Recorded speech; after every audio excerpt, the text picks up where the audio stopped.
Hey everyone, I'm Nate. And I'm Abby. Popeye is down here under the table with his toy. Amelia's taking a nap upstairs. We are the RC Sailors. Welcome to our RC family. I'm really excited to be sharing this with you because it's a very unique RC vehicle. This is called the Eachine Vwhoop90. It's basically a mini whoop that can transform into a hovercraft and kind of a middle mode too. We'll talk about that a little bit more later. This has brushless motors on it, which is very awesome. It's not very often we see things this small, especially on our channel with brushless motors, and it is a bind and fly setup you can get for pretty well under $100. It should be around 80 bucks.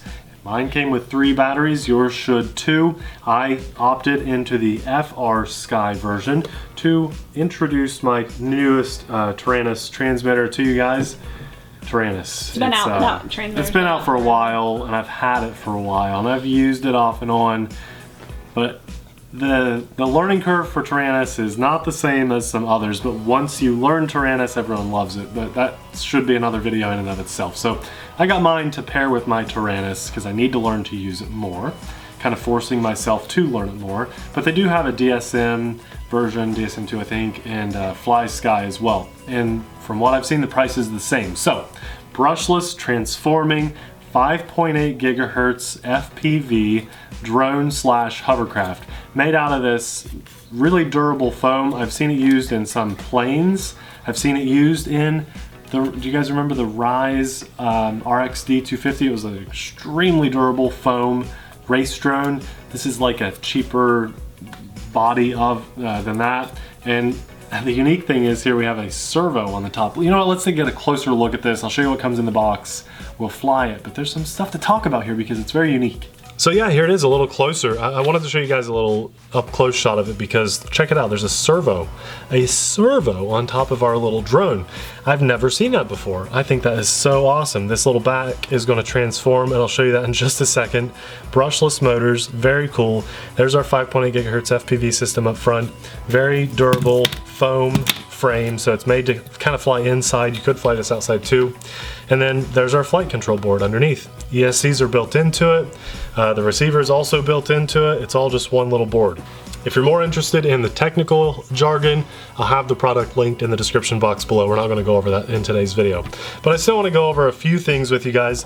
Some unique things about this drone, not only the fact that it transforms, but it comes with it. Look at this, 3 batteries, very cool. We never see that. You get 3 batteries with this, and I love that. It does come with its own little charger. And you know what? I'm a little disappointed in the instructions that were included.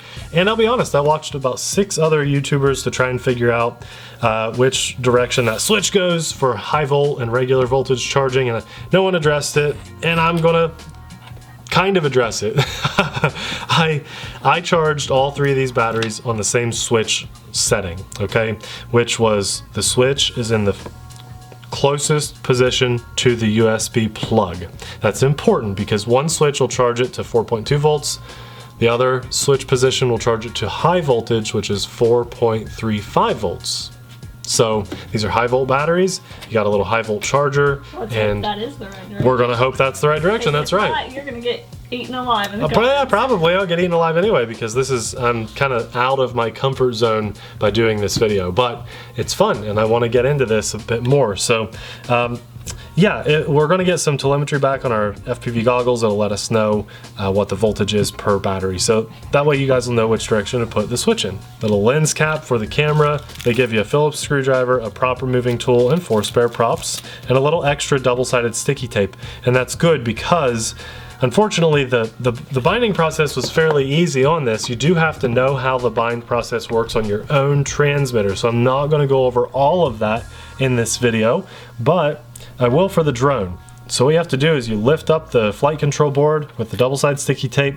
I had to, I know probably kind of hard to see here at that angle, but I had to unplug these back 2 motors just so I could lift this up. I think that was annoying.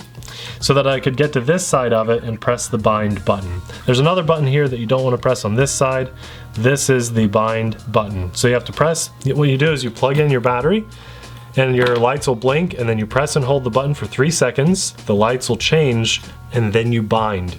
And then when it is bound, the lights should be solid. You're bound to your receiver. It's kind of unique.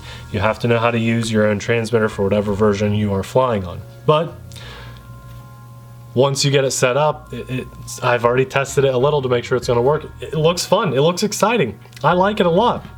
I'm excited to fly this for you and drive it around, do some FPV fun, line of sight fun in the rest of this video. But I do want to talk about two more things that are a little annoying. The first is still the flight control board. I don't like that they're relying on double-sided sticky tape instead of it mounted to the body. That's a little annoying. You do need it to be as level as you can. That would be nice. And the battery position for this, I think everyone seems to be unhappy about this, and I am too.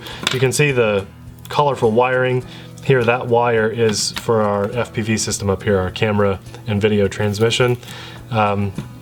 It's in the way of the battery, so you know, you could unsolder those and redo it. I don't know if that just, it's soldered on both ends. So you'd have to do some soldering to rerun the wire. And I don't know where a better place to run that wire would be, but you can see that does get in the way. It rubs when the battery is getting installed. So that will probably eventually wear out, and that's not really a great design, but what do I know? Let's fly this thing and have some fun with it. A huge shout out goes out to my dad too while I plugged those motors back in, because he knows how to use his Tyrannus a lot better than me, and he kind of walked me through getting this set up over the phone. So you know, it was easy. I need to learn the lingo a little better, and he saved me probably hours of figuring all of that out and getting everything to the right channel and stuff. Put a tactic transmitter in front of me and an airplane, and I'll get your plane in the air in 30 seconds. But Tyrannus is just a kind of a new language to me. I know it's been out forever, but that's me. Okay, this is really cool, and I can't wait to show you guys. I'm going to power this on first, the transmitter, and then I can plug in my battery.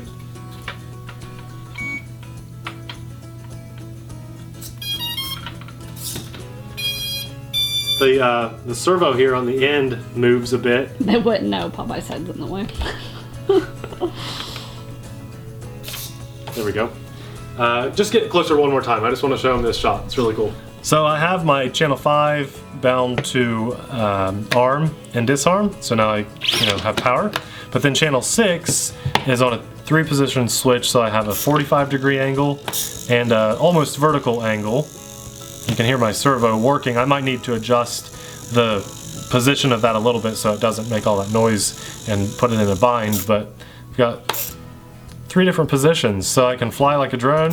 I'm supposed to be able to fly over tall grass and like carpet in this mode, and then this mode is supposed to need a flat, smooth surface to fly around on. So you can also plug this in and program it on your computer to like Betaflight. I think it's Betaflight, and adjust it so you can fly acro mode too. But right out of the box, you just bind it up and you just assign those channels to a switch, and you've got it armed and disarmed and different positions. I think that's really cool. Okay, a little winded, I'm sorry, but this is all a little bit, there's more to this than just a toy grade drone that has a transmitter you just turn on and fly. So let's arm the motors. Popeye's gonna defend his toy with his life. We're gonna have a little bit of fun and fly line of sight with this, and then we'll do some FPV fun too. So there's a lot you can do with this drone.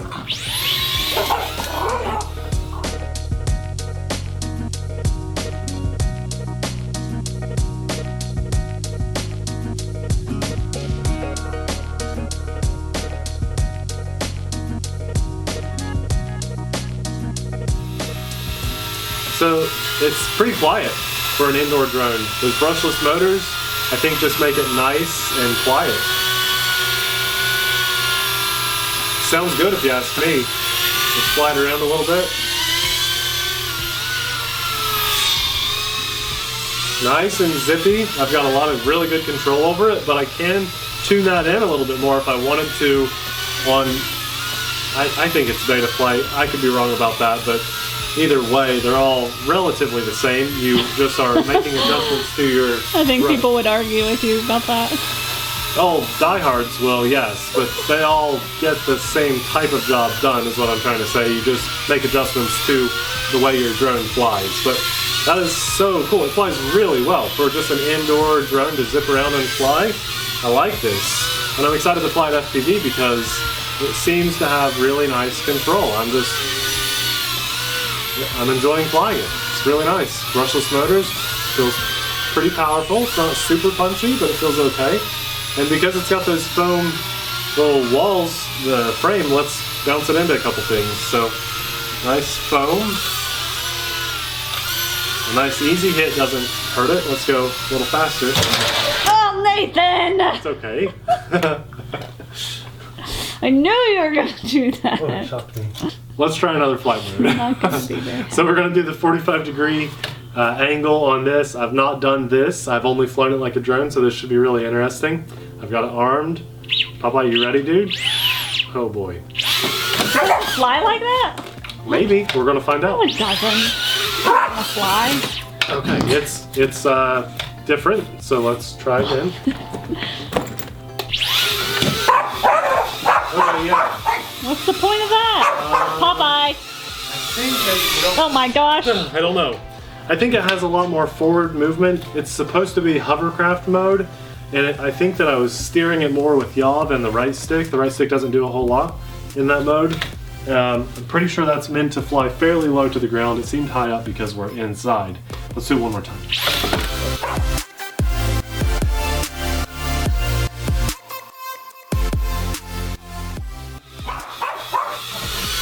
I am doing a lot of the controls with the left stick, but the right stick is, I've got some info with that.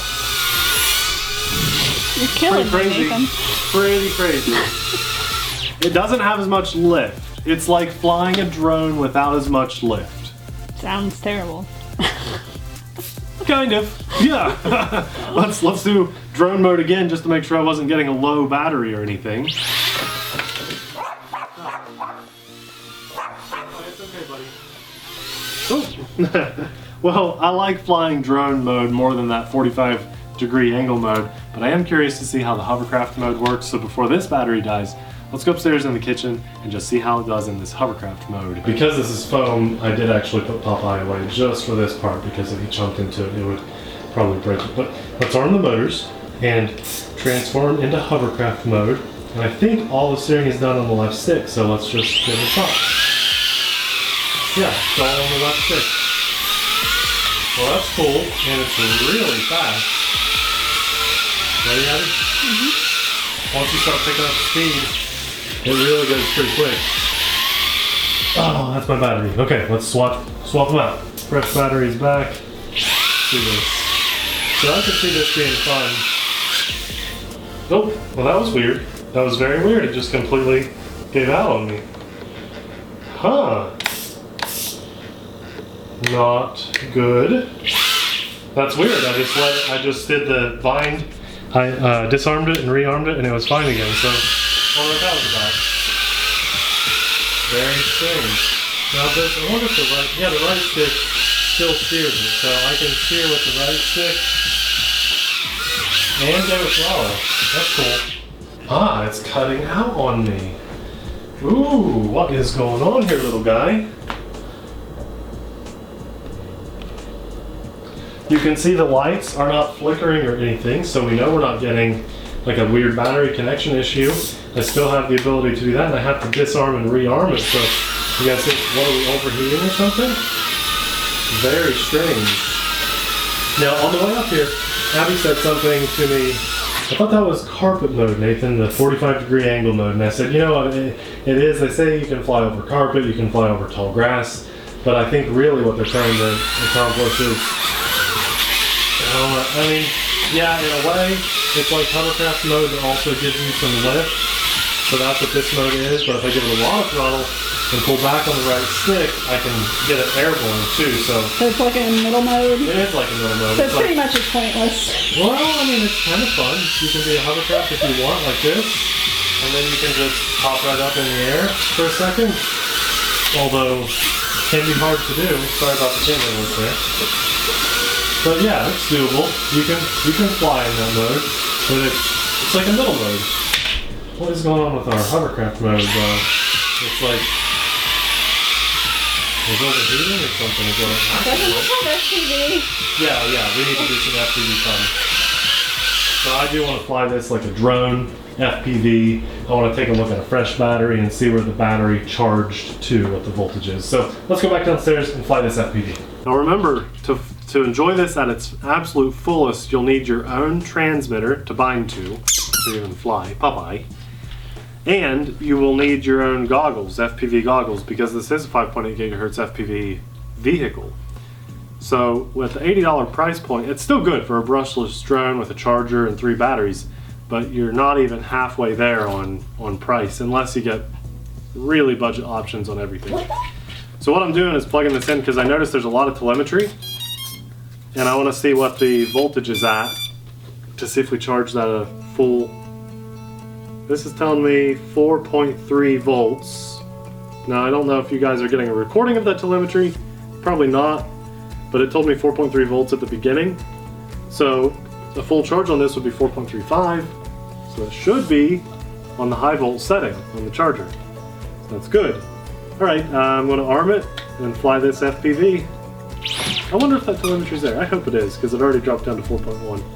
Okay, got it. My job is to keep this out of Popeye's mouth. Oops. Well, that was interesting. It says runaway on it. That's funny. Wonder why it said that. Oops, that's drone mode. Or hovercraft. This is, oh, it's too much.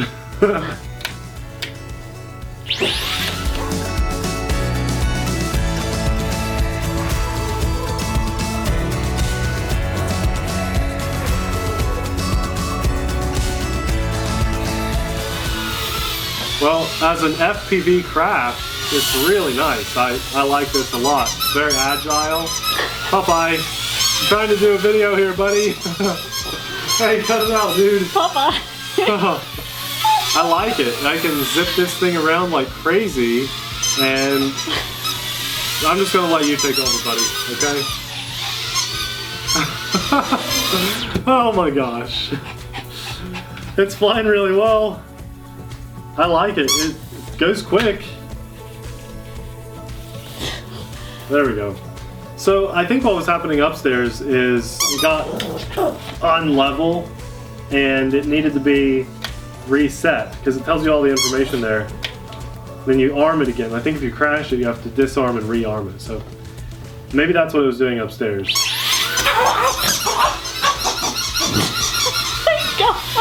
Wow, Popeye. Have you never seen a drone before? Alright, buddy, good job. You calmed down, huh? So, I mean, this is a good little setup. As long as you've already got your gear, and you just want something that's unique and a bit of a head turner to show off to your friends, this might be the thing. You know, wouldn't it be cool to show up to the field, and you guys get rained out, and you got a nice little place to go inside, and just maybe you're waiting out the rain, you pull this thing out. It's definitely going to turn some heads. If you're getting it to outperform some type of race drone, it is not going to do that. This is not a normal video for us. Popeye usually calms down by now. He just set his toy down. So tons. Oh man, that was really close. I felt that one. I'm watching the FPV. 3.1 volts on that battery, but it'll tell me low voltage when it's time to land. I like this. It's flying really, really well. Very stable. Remember, you can put this in acro mode too. You're watching the FPV. It's pretty good, huh? Yeah. It's nice and smooth. I mean, I can just hover it around if I want to. I don't have to keep running in circles. It's good. It's really good. Tons of telemetry. Eachine usually does a good job. At first I thought it was kind of gimmicky, but I could find joy in each of the different flight modes. I really like this. Now it kind of makes me want to put it in acro mode and see what it's capable of, but it's super cold out. We're getting some wet snow, and I thought this would be a fun thing to test inside. Probably one of the cooler things we tested inside in a while.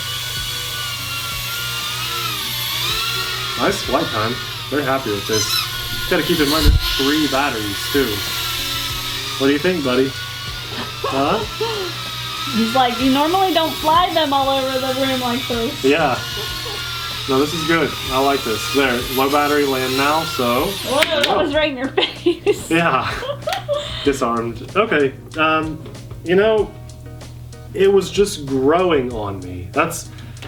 It continued to grow on me. When I first got this out of the box, I thought, I don't know. I don't want to bind it with TheRcSaylors Tyrannus because it's not as easy as my tactic stuff. And oh, high volt batteries, that's all new and confusing, and it's not normal batteries. Oh, I gotta get this thing bound up and make sure it's all low. But now that I have, I really like it. Goggle hair. I do like this. It's continuing to grow on me. At first, the HoverCraft mode honestly worked just as good as the Horizon Hobby little mini whoop that they have. They have this little frame that you can put their mini whoop on and drag it around on the ground. If you like the idea of that HoverCraft type thing, this does the job for sure. This is brushless motors, so there's that too. Although that comes in a ready to fly setup, this does not. And so this is definitely not going to be for everybody, especially everyone that watches our channel. I would not say that this is beginner friendly because of the learning curve of binding it to whatever transmitter you have and making sure you got all the flight modes right and stuff. Also, if you're not used to flying, right, you gotta have your own goggles. So it's not a ready to fly package, it's not super beginner friendly, but it is, if someone came to you and said, here's a transmitter with this, with the goggles or some type of FPV thing, I think you'd have a lot of fun with it because it's pretty durable. I mean, it's got that foam frame around it. Would I let Popeye's teeth jump into it? No, but it is very durable and you can bounce this off of just about anything. And parts are easy to get to and replace. It's Eachine. I noticed they have spare part availability on their website like crazy, so that's really cool. You can buy batteries for this all day long. It's not proprietary, it's universal. There's a lot of good to be said here. Just a few weird, quirky things that could be perceived as negative. So, not the end of the world. That's pretty cool. That's a new, unique thing. We've got a servo moving the motors on a drone for under $100. I like that. We'll have a link in the description box below. If you want to do my whole setup, I'll do my best to link my transmitter and my goggles, Abby's goggles that recorded that flight. But yeah, I guess I'm giving that a couple solid thumbs up because throughout the process of flying 3 batteries through it, it grew on me. And I just want to charge my batteries and fly it again. Thanks a lot for watching. We'll see you in the next video. Bye!